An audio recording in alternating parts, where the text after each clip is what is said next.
Good afternoon and welcome to the University Career Center's webinar, Getting Hired Now, Employer Q&A. I am Donna Lee, the Associate Director for Employer Engagement, and will be moderating this session. If you have questions, you can place them in the chat feature or under the show conversation. At this time, I would like to introduce our panelists for this afternoon and begin the program. Today, we have with us Aidan Keenan. She is our corporate recruiter in human resources with the Kroger Company. And we have Brittany Mecham, the integrated recruitment specialist under talent acquisition with UPS. Ladies, thank you for joining us today. Of course, thank you.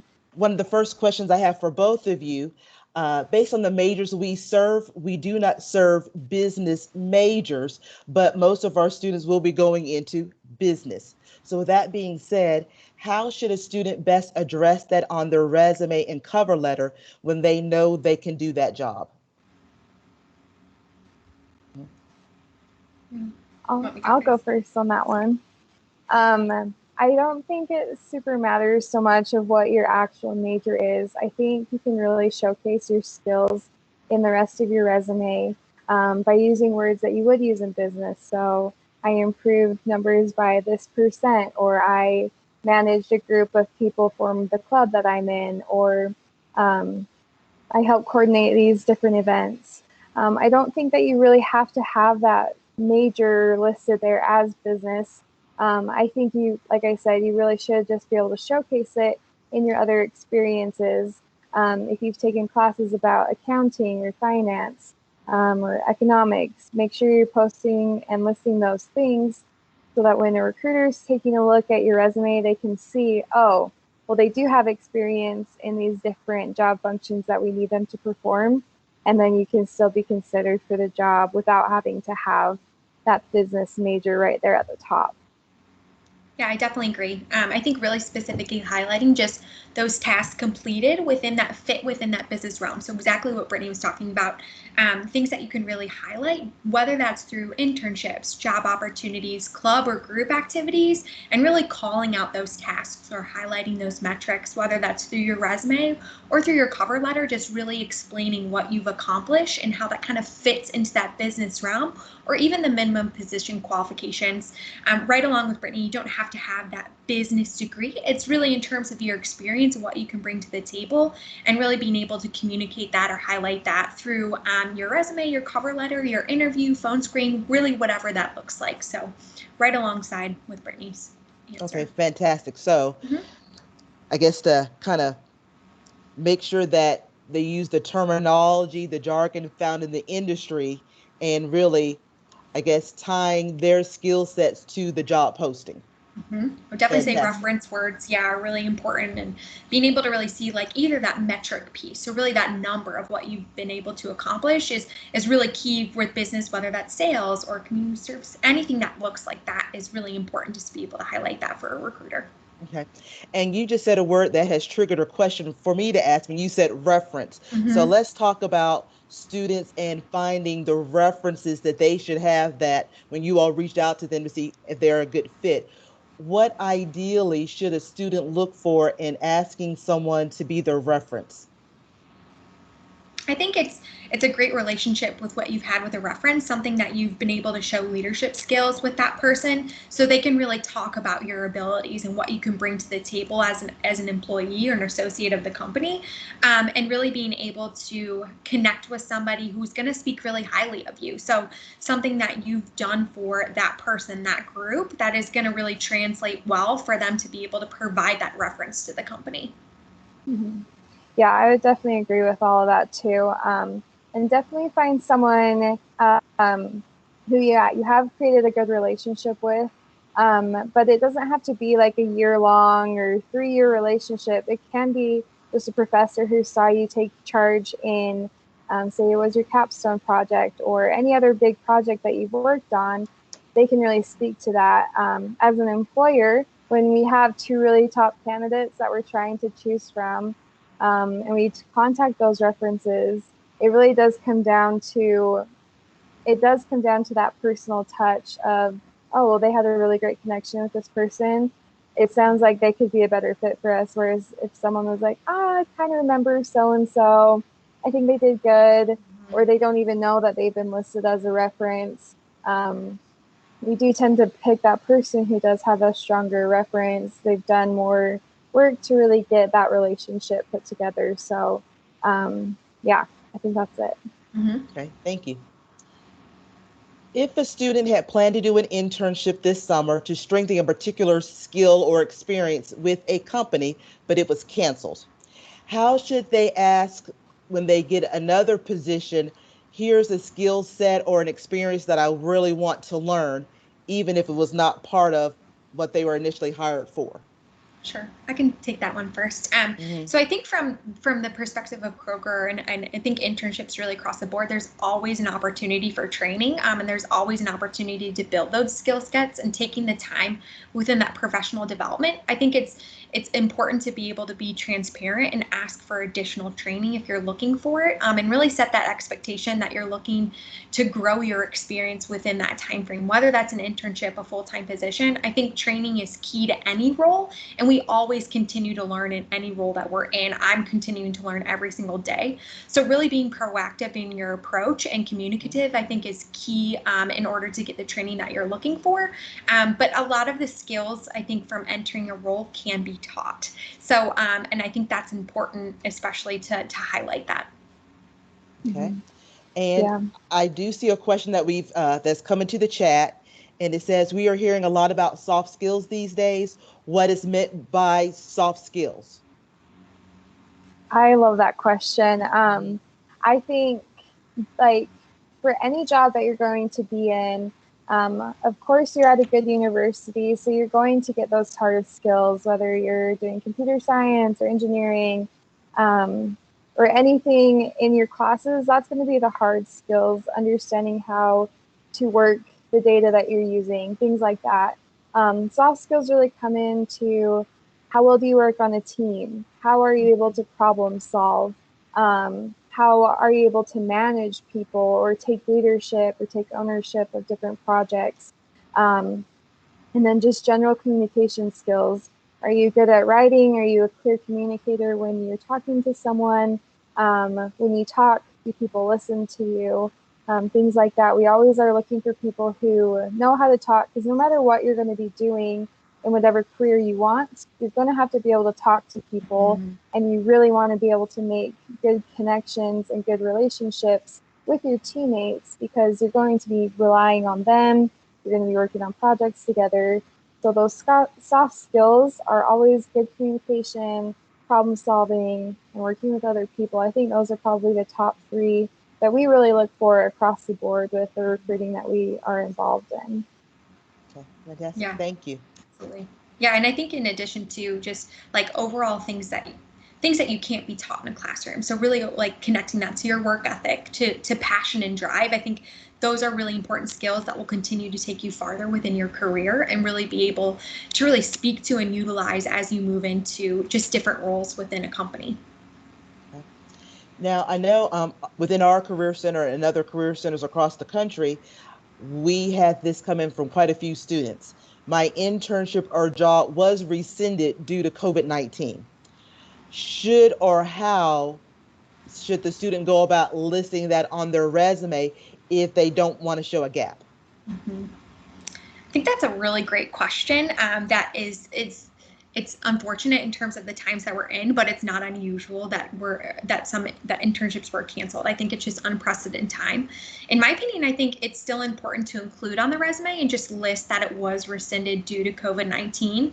And I think it's important to be able to showcase it because it still kind of shows some qualities in regards to who you are as a job seeker. So you still have the initiative to really look for an internship and to interview and really be the best fit candidate for it when you were offered the role.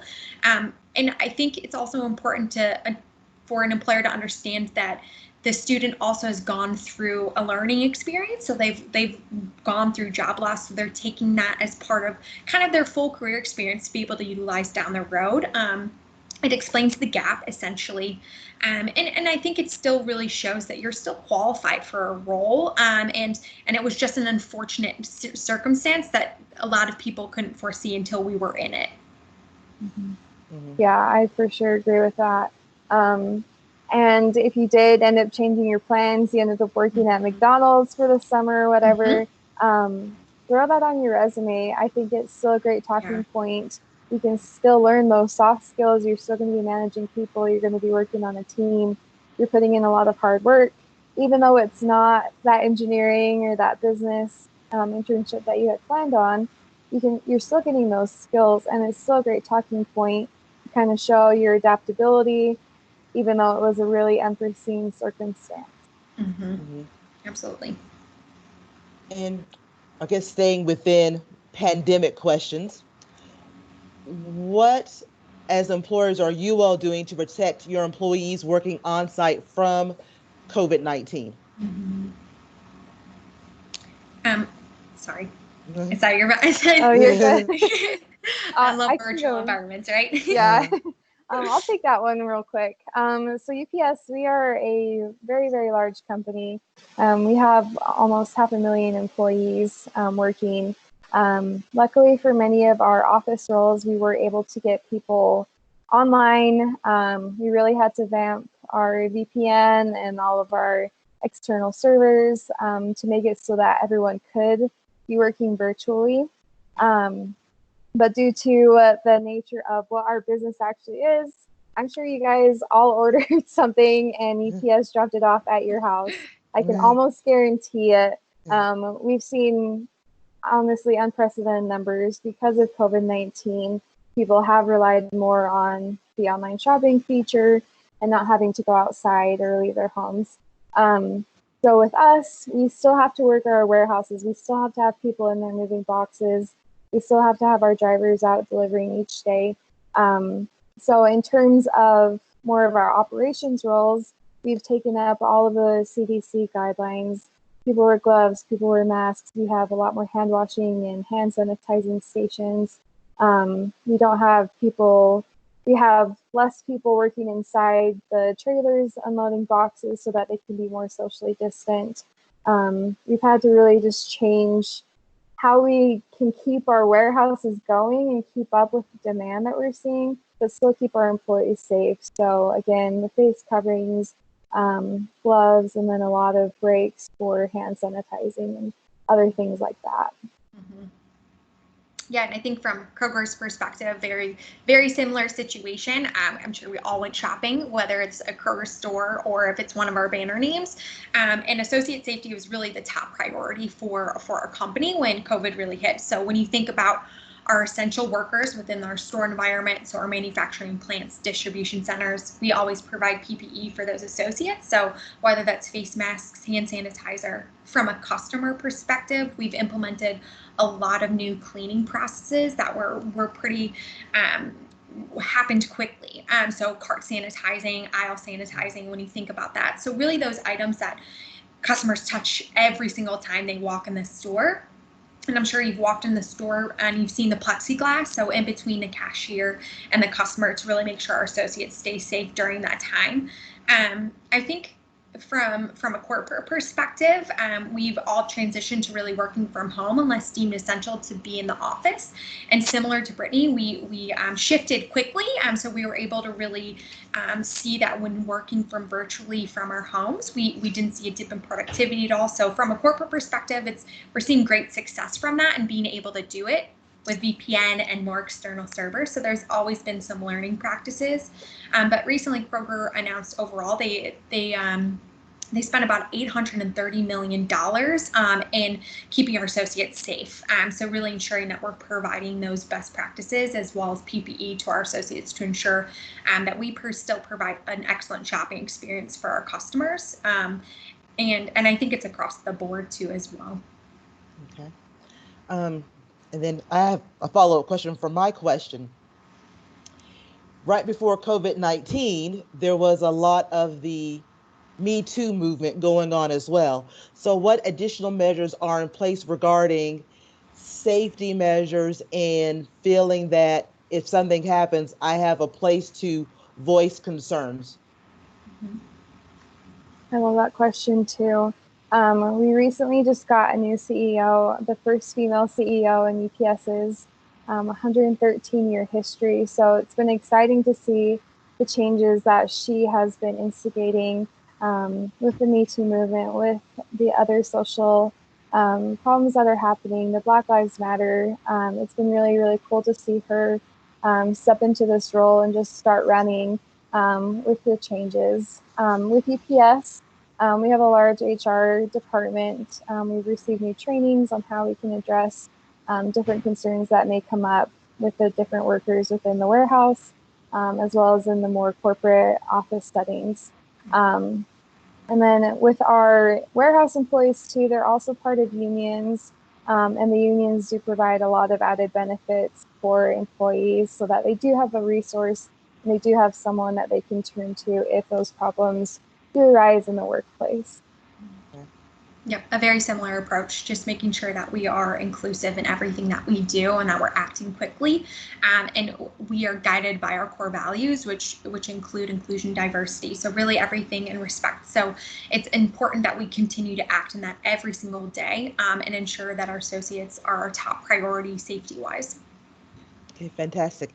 And I do see another question that's coming to our chat feature, and it says, since Kroger and UPS have been able to transition to remote work remotely, what are certain things or tasks that students should be aware of or working on the possibility that when they do return to work for you all, but it may be at home?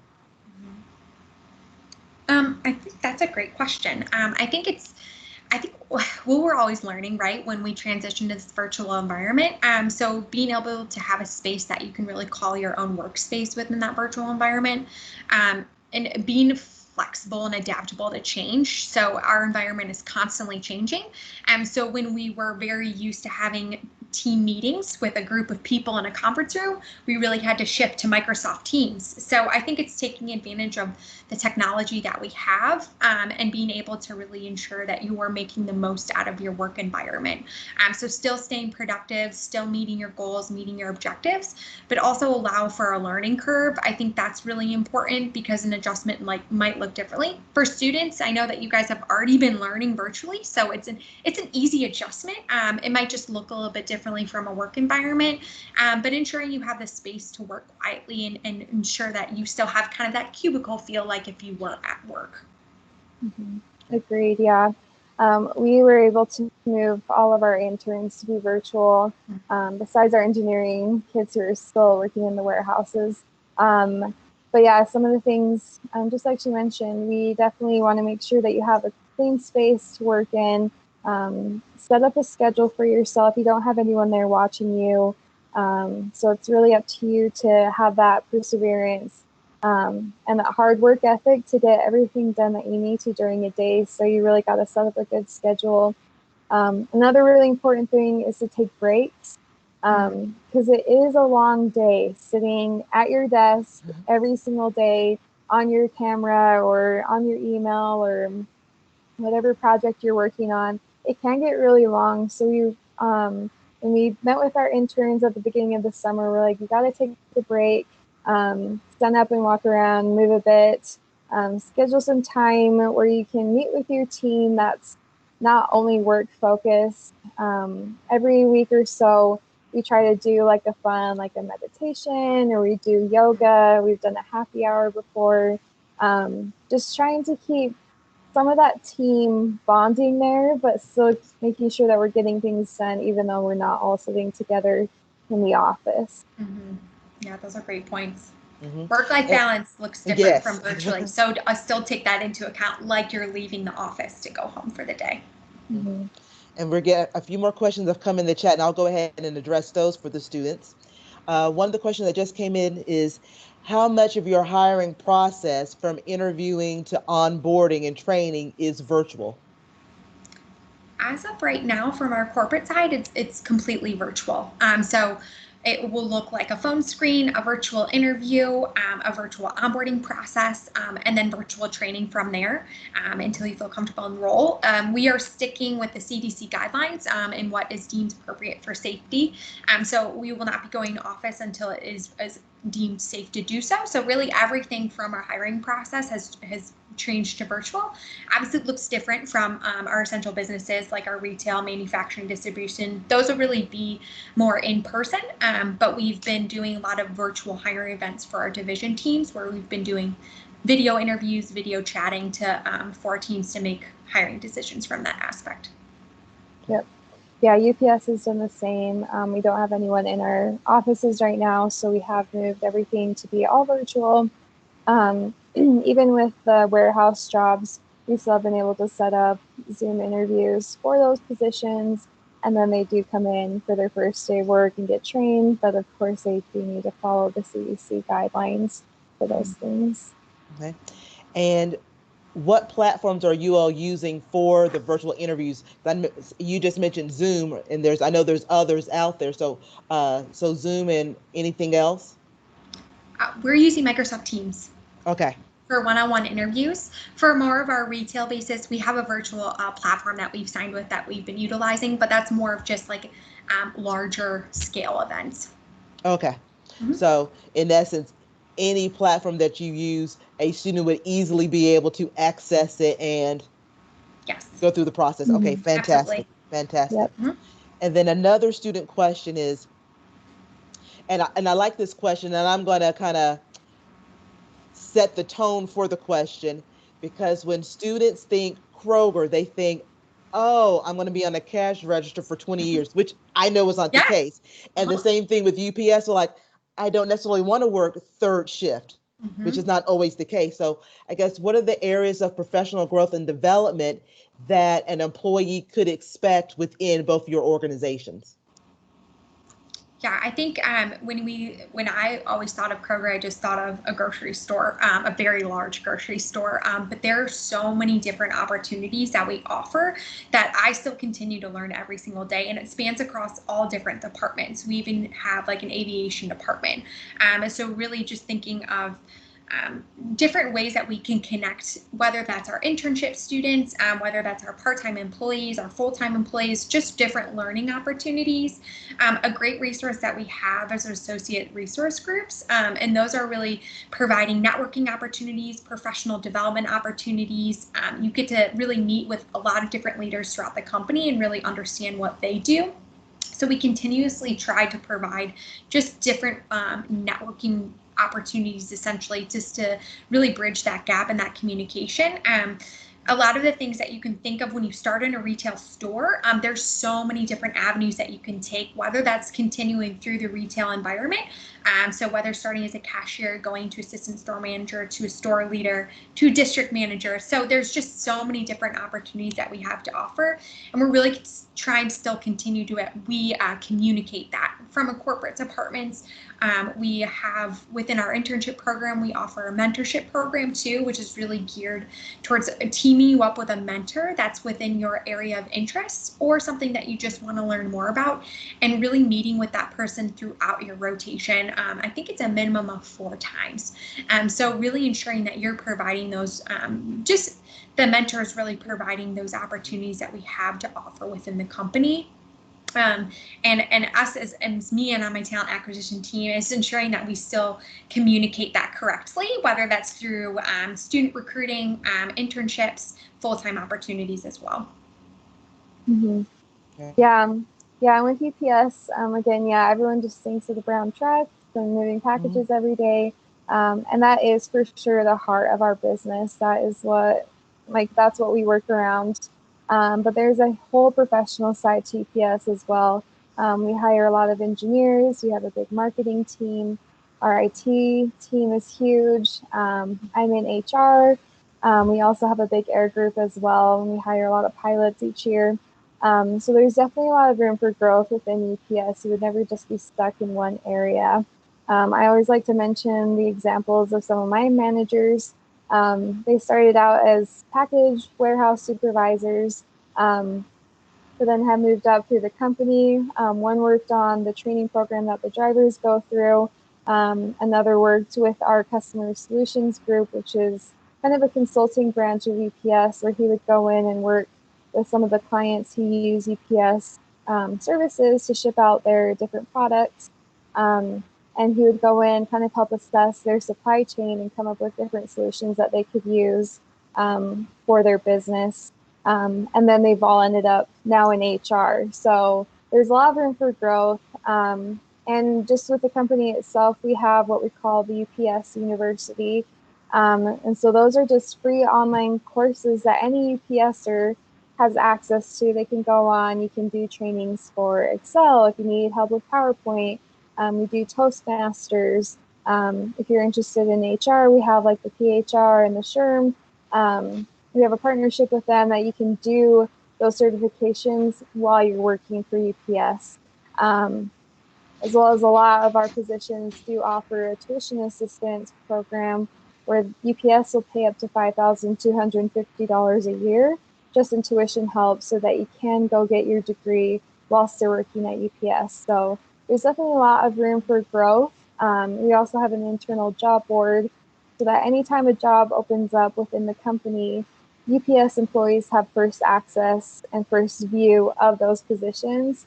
And then after a certain amount of time, it does get posted externally, but we do have it internally first so that we give our people the chance to grow. Fantastic. And another question has come in through the chat, so I'll jump on that one right now. And it is, how would a remote working employee get to know their new coworkers in and outside of their department? That's a great question. I'll answer that because my whole time I worked with UPS, I did do an internship where I was working in the warehouse, helping do hiring. But my role right now as a recruiter, it's been completely virtual. So it's definitely been a unique challenge to try to learn, how am I going to get to know people? How do I build those relationships? And honestly, Zoom has been my best friend. Setting up different calls with people, just reaching out, picking up the phone to talk to people, get to know them, hear what their job experience has been. It's definitely just been all about the communication piece and reaching out to people, inviting them when I come do school events, inviting them to career fairs with me so I can meet them in real life, and then we have that connection. But again, it's been on me to reach out to people and get to know them on my own. So I would definitely recommend, if you are starting a job and if it is going to be virtual, just start reaching out to people, get to know your team, ask your team members who they know. If you've got questions about things, look up your company directory, see who's doing those different jobs. Just start reaching out to people. Yeah, I definitely agree. I think it's important to have the proactive approach to ensure you're making the connections. I think it's important that you're in charge of your career development and you're in charge of what you want to do next. And I think at Kroger, there's so many different opportunities that you have to offer, but no one is ever going to say no to you. No one's going to say, sorry, I don't have time. That's just not how it is in the Kroger way. And I think with a lot of other companies. So I think it's scheduling a 10, 15-minute networking opportunity just to really understand, get to know them, what they do within their role, and also outside of work too. What are their activities and what do they enjoy doing? And then that creates more of a network, right? So you're continuing to meet with other people and you're continuing to grow your network. So that way, if you ever need something or if you ever have a question, you can remember, oh yeah, I remember when I talked to that person and they do this, they might be able to point me in the right direction. But I really think being proactive and scheduling time and getting on video is going to be your best friend, because that really does create that connection with a person rather than calling them, especially in this virtual environment. Okay, thank you. And my next question is regarding, I guess, networking, professional development, and kind of moving up the food chain. What would be some good professional organizations that a student coming out of college may be interested in joining? You can go. I'll let you go. I think from the HR perspective, a SHRM is really important to be able to join. And it's a great HR community that has many resources and that allows you to really grow your career, whether it's in human resources or just in general. I think human resources is the connecting factor for a lot of roles that we have. I think just in general as well, any associations, whether that's through like American Marketing Association, Toastmasters, it might not think of like an association, but it really helps with presentational speaking. I know Brittany mentioned that before. You're always going to be speaking or presenting. I think that's a great group to be able to join and continue to learn, as well as just any engineering associations are important too as well, just to grow your network, grow your experience, and from a resource piece of it, they provide a great community for you to learn more. Okay. Yep. Now, I know something that has not been mentioned yet, GPAs. So, are there particular roles within both of your organizations where the GPA does matter? That's a good question. I mean, GPAs don't tell the whole story of you as a person and what your experiences are and what your skills really are. But definitely, it doesn't hurt to keep it high. A 3.0, 3.5, that's probably a really solid area. Engineering is very different because those classes are way, way, way harder than some of the other professions and some of the other candidates that we see roll through. But again, GPA is not the whole story. Your resume should show other skills that you have besides just I'm really good at taking tests and I'm really good at getting my assignments in on time. I think it's definitely a piece of what we're looking for as an employer, but it doesn't tell the whole story, and it's not the end all be all of determining if you'll get a job or not. Yeah, I agree. Okay. Another phrase or term that has been bantered about recently, and I wanted to get you all's take on this, is digital badgings or certification. So how important is that, especially if my major was not engineering or math? And actually my degree was in mass comm. So with someone in mass comm, would they need to have any type of digital badging or certifications? And if so, in what area, and what does that look like? That's a great question. It definitely is. It really relies on whatever job that you're applying for. If there is something that you've really got your sights set on UPSjobs.com, we always list out every single job requirement, whether it's preferred or if it is recommended. We will list those out. So if it is your dream job, I would probably just recommend that you look into whatever that job description says and work towards that. But there is always on-the-job training, so if it's not a required skill you need to have, if it is maybe more of a preferred, you can't always mention that in your interview, like, oh, I'm working towards this specific badge or certificate, just kind of mentioning it. Yeah.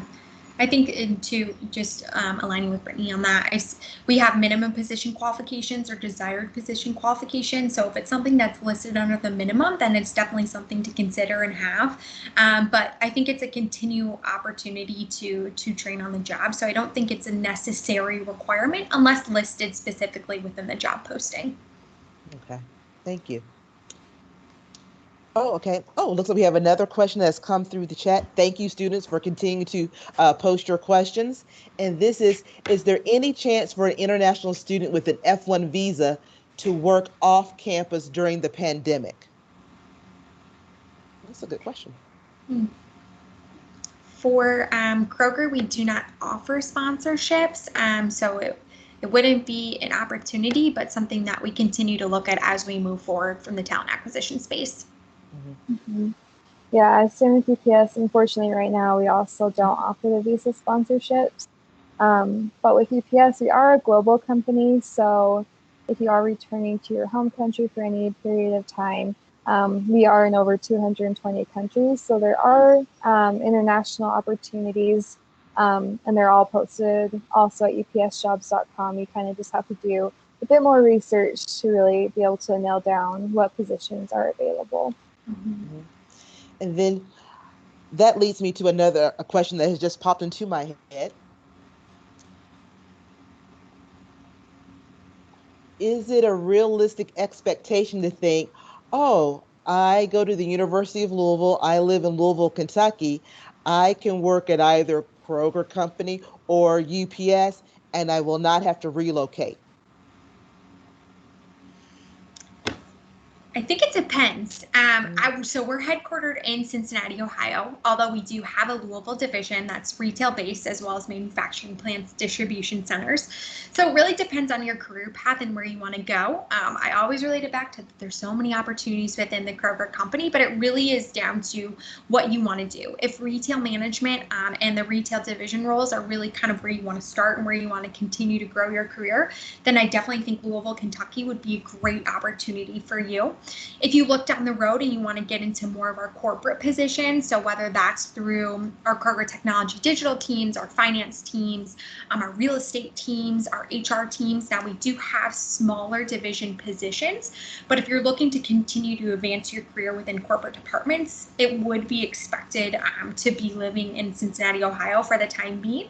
That was before COVID and we started working virtually, so things may look different down the road, but as of right now, it would be an expectation that you might have to relocate to Cincinnati, Ohio, just based on your career opportunities and where you're looking to really grow. Okay. Yeah, with UPS, like I mentioned earlier, we have thousands and thousands of employees. And the way that UPS is set up, we have 16 districts across the U.S. In each of those districts, we have a bunch of warehouses. We have engineers, we have facility managers, and then just other operation roles and truck drivers, things like that, that work inside those warehouses, as well as an HR department for each of the different districts. On the more corporate level, we have our main air hub, which is in Louisville. I don't know if you've heard of Worldport before, but it is a massive, massive air hub where all of our planes go in and go out each day. So there are pilot opportunities, we have meteorologists, we have more package handlers, we have more truck drivers that work there. We also have a large finance and accounting department there to kind of manage how much it's going to take us to buy another plane, how much does it cost us to fix those planes, things like that. We also have an IT group that sits in Louisville, and we also have internships at that Louisville airport. But the other thing to keep in mind with our just general IT function, that IT group mainly sits in New Jersey, as well as Maryland. We have a test site there. And then our just general headquarters for the company is in Atlanta, Georgia. So there's kind of a split of where the different job opportunities are going to be. So again, it does depend on what you're interested in going in. If it's engineering, you can pretty much be anywhere in the U.S. If you're a pilot, you're probably going to be in Louisville. Finance and accounting, you could be in Louisville or Atlanta. And IT is kind of in New Jersey and Louisville as well. So it definitely just depends on where you want to be and what position you're interested in. Mm-hmm. Okay. And I want to circle back around to a student question, the one that's on the F1 visa. And so we know as of right now, it looks like for the H-1B visa status that may not be a possibility within both organizations, or they could go back to their home country. But would they be able to work a part-time position as an international student? Are those opportunities available? Unfortunately, again, for UPS, we do require that you have a permanent resident card. So right now, again, we wouldn't be able to hire any international students without the permanent resident. Okay. Mm-hmm. Yep, that would be the same. Okay. So I don't see any more student questions in the chat, so I'll go back to some of my questions. And you're like, I got plenty. So I know something else that has been very important, hot topic issue for students of this generation, and that's social justice. So do you all provide social justice paid time off? I think within Kroger, I know I talked about it previously before, but we have associate resource groups that are really just great opportunities for you to get involved within the organization. And there are across the company from each banner locations as well. Within those ARGs, we have different volunteer opportunities that actually have hours allotted. That would be that paid time off or that paid time using those hours for. So, for example, we have our Women's Edge group, which is I'm actively involved in, and we do a lot of community involvement with Girls on the Run, Esther Marie Food Bank and Shelter. So department teams as well. If you're doing like team building, there's also great opportunities in terms of community service. So within before COVID, we went to actually like our talent acquisition team went to Sweet Cheeks, which is a diaper bank located here in Cincinnati, Ohio, as one of our team building activities. So it's something that's always in the forefront for our teams. We have really great associate resource groups that really range from young professionals. We have African American ARG, Women's Edge, LGBTQ, as well as just a number of other ones that we have that offer part of their core curriculum as community involvement. Yep. Yeah, and UPS is a very similar program set up company-wide. We call them business resource groups, but again, they cover women in business, moms in business, the African American, LGBTQ, the Asian BRG. We have those different groups set up that have monthly meetings or quarterly meetings. And then they also send out different service activities that you can do. Again, pre-COVID, we've kind of had to adjust how we're getting our people to be out in the community. UPS also partners with United Way. And so we do a lot for them. We donate a lot. We do a lot of volunteer work with them. And that, again, is kind of built into the company culture. Okay. And we have another question that's come in. Thank you, students, for your questions. And this is, what criteria do you use for evaluating the performance of new employees? Very good. You go. Sorry. You go. So I think that's a great question. We have performance evaluations that are really based off our Kroger leadership model. So the Kroger leadership model is really geared towards passion for people, passion for results. So we really have those leadership behaviors that we look at. And that's really geared off of our performance evaluation. When you're a new hire, we really try and have active feedback at all times. So that's really working directly with you and your manager to ensure that you're understanding what the job responsibilities are, receiving that on-the-site feedback, so ensure that you're improving each and every day. So we offer 30-day feedback, we have a 3-month review, and then a 1-year review. And it's really based off our leadership model.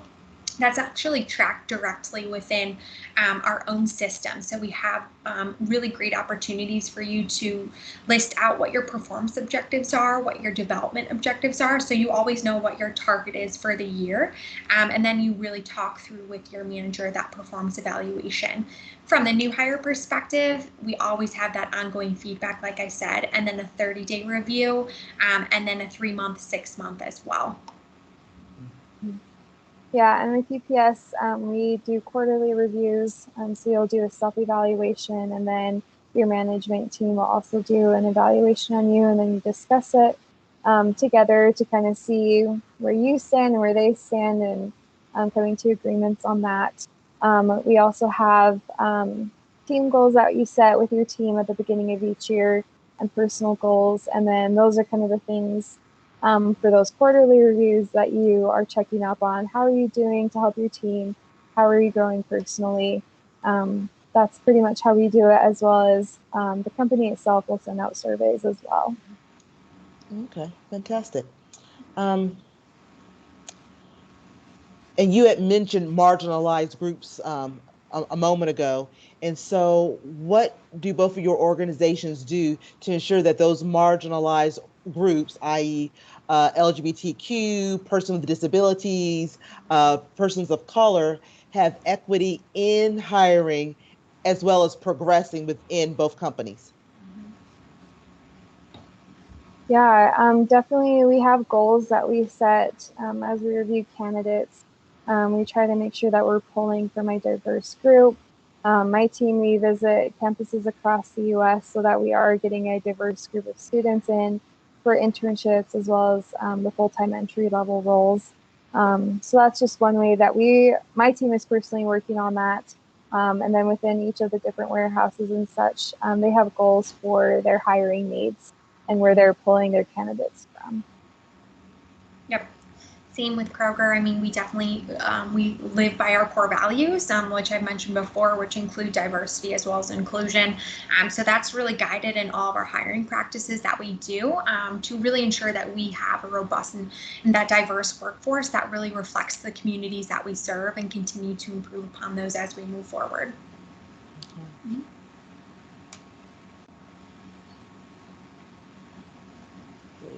Want to see if there's any more questions coming in the chat.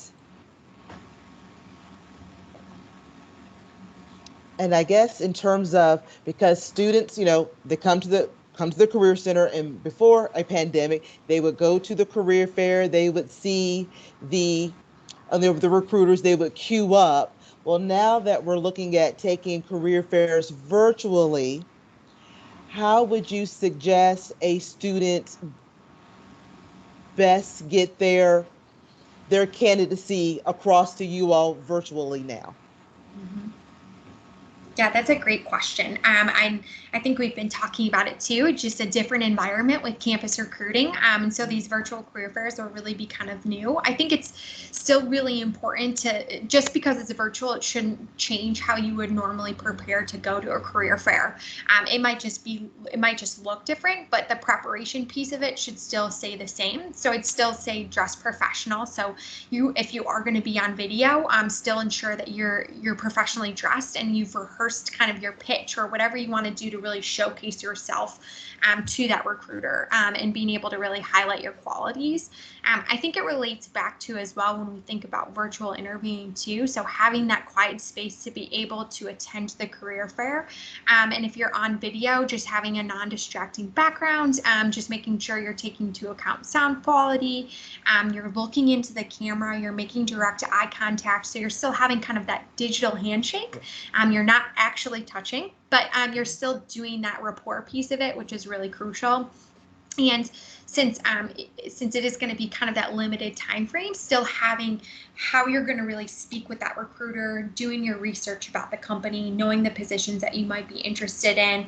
So really still rehearsing that overall pitch and how you want to connect with that company and how you're going to be best fit for them. Fantastic. Mm-hmm.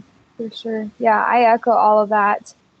Get a solid elevator pitch ready, whether you are going to be on the video explaining yourself or if you're typing that up, have something ready so that the recruiter knows who you are, what you're looking for, because it helps guide the conversation so much quicker than if you just get on there and say, what jobs do you have for me? Mm-hmm. Well, with Kroger, yes, we literally have thousands. Yeah. So tell us what makes you special. Tell us what your goals are. Tell us where you want to be in 5 years. Let us really know about yourself because that will guide the conversation so much quicker. It's going to make me more interested to get you a job and really find the right fit for you. Another thing that I would recommend is be on the lookout on the career centers. If you see Handshake, if you see a company that you're interested in holding an info session or a panel like this, join it, learn what you can about the company because they're probably going to talk about what they're looking for or they're going to give you some tips and tricks for what they like to see when they're talking to an applicant. So always kind of be looking for those other opportunities, even if it's after the career fair. Keep in touch with those recruiters, go to their events, learn what you can. And then it's easier to connect with them as well because it'll be more of an intimate setting instead of 500 people at a career fair. Mm-hmm. Okay. And I see another question has come into the chat. How can I learn about the culture of the company and workplace? I think that's a great question too. I think virtually, and we've been trying to really think of different ways that we can start to showcase it. We try and have a lot of information out on our website as well as our LinkedIn. So really continuing to share out what our company is doing, whether that's post-COVID, pre-COVID, and or during. So there's a lot of changes that have been happening and new things that we've been doing. From a company initiative piece of it, I love to be able to really speak to Zero Hunger, Zero Waste for the Kroger company, and that's really out on the website for you to kind of learn. We try and create a website that draws candidates in or draws customers in for a great learning space.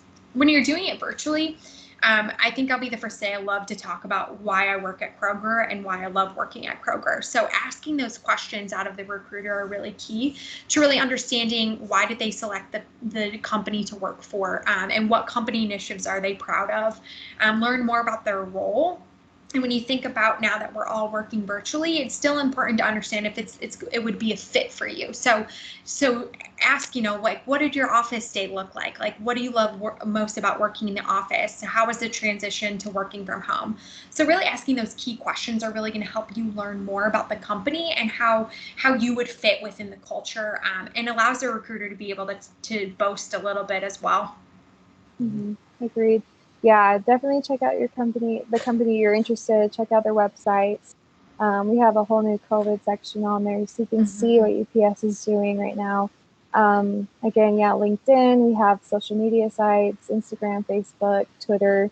You can learn a lot about the culture there because we're posting our people there. That's really what we use those platforms for. Okay. Oh, fantastic. And we got another question in. What is one piece of advice you wish you received before starting your career in this field? That's a good one. I know. I think for me, so my degree isn't in HR either. I knew that HR was something that I wanted to do.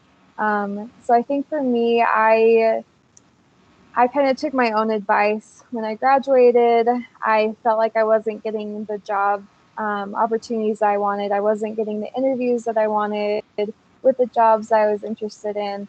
And it was kind of disheartening. So what I decided to do was change the jobs I was looking for and decided to do an internship first in HR and then see where that could take my career, just so that people would see that I did have that HR experience, even though it didn't say it right across my resume.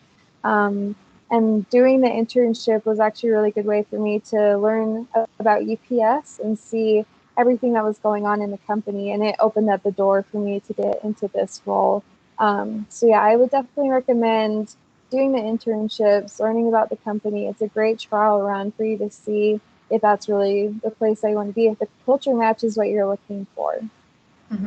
Yeah, I did not know I was going to end up in HR either. I was a communications major, so I think everything's not going to work how you think it's supposed to when you first start. You just have to trust the process, and you have to be able to work really hard and have a great passion about what you do, and everything's going to fall into place if you are really proactive in what you want to do, and also understand it's okay to learn, it's okay to make mistakes. That's part of finding out within your career, and just having that open attitude is key.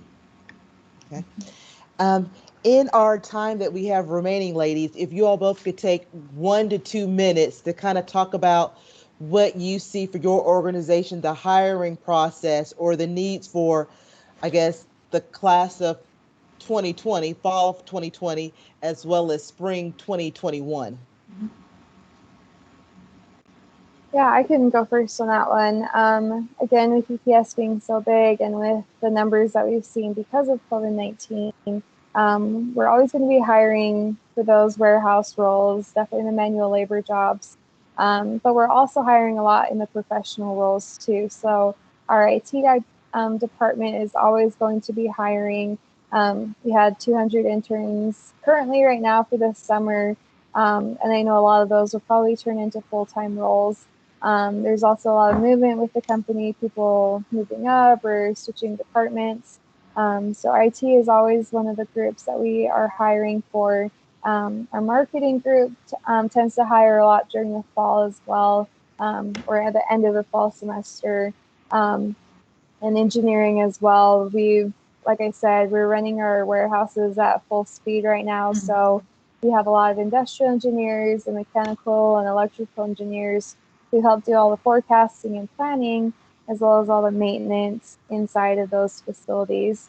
So we're always posting. We're always looking for people to fill positions, as well as finance and accounting. That's what I forgot to mention. I know we will have a fall internship, a couple openings for internships this fall with finance and accounting as well. So it's definitely a good time to become a UPSer, just because of how COVID has affected us. It's a really good time to get started with the company. Yeah, very similar to UPS, Kroger is always hiring. We have the great thing about our companies that our openings change quite frequently just because we are always moving just with the retail environment. So our retail openings are always going to be available wherever you are located, where there's most likely a Kroger store there that needs people. So from COVID, we hired over 100,000 people from a span of 3 months. So it continues to be a main focus area from our division store teams. Very similar to UPS, we have a strong internship program that actually went virtual as well. So we have 140 plus summer interns across the company. We continue to see rotations for internships with fall, spring, and summer. So really looking to fall and spring. Those will, at least fall will definitely be virtual again. Spring we'll just see how the current environment is across many different departments. One of our biggest groups, facility engineering, is continuing to look for interns to fill their roles, as well as our finance accounting group, our audit group, different corporate departments, and then technology and digital as well. Our parent, well, I guess it's a sister company through the Kroger world, is 8451. Which is also a consumer research group for us that offers internships as well as early career development programs within data science, consulting, and I think there's another one, but I should know, information technology, I believe. So there's always a lot of different opportunities within the Kroger family of companies that continues to grow. But everything that we have is going to be at jobs.kroger.com. And then you can always reach out to me directly, whether that's through LinkedIn. So just understanding different roles that we have available. Thank you. And I think an important takeaway, I'm going to start to wrap up, is Aidan just said LinkedIn. So if you all currently are not on LinkedIn, LinkedIn is going to become your new best friend. They both mentioned regarding making sure that you all utilize the terminology and the jargon found in the industry, and of course, use correctly, even if that is not your major. Looking at being proactive, utilizing your soft skills, making sure that you show the passion and drive for the position you're looking to apply to, and that you make sure that you show that during the interview process. So ladies, thank you very much for taking time out of your busy schedule to join us today. And as a reminder, this session is being recorded and it will be made available within 24 hours after we're done. And we do have additional programs throughout the summer. Our next webinar will be July 21st, and it is entitled Micro Internships, Are They Right for You? And so I would like to thank all the participants today. And remember, students, we are your partners for your career success. Thank you very much. Thank you so much. Thank you. Bye-bye.